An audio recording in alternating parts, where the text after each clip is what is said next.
Год 1944.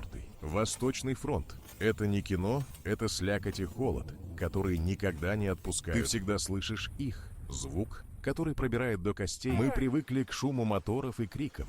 Но есть один звук, который меняет все. Это свист. Не просто свист ветра, а тяжелый нарастающий вой снаряда. У тебя есть всего пара секунд, чтобы понять, куда он летит. 5 секунд, чтобы броситься в грязь, обнять землю и молиться. Это наша рутина. Смотришь на место, куда он упал, и видишь только воронку, глубокую черную дыру.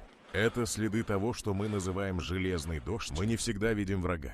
Часто мы просто боремся с его невидимой злобой. Это психологическая война, которая не дает спать. Сколько таких воронок нужно, чтобы закончить этот ад? Ты встаешь, отряхиваешь грязь и идешь дальше. Потому что нужно. Потому что это твоя война,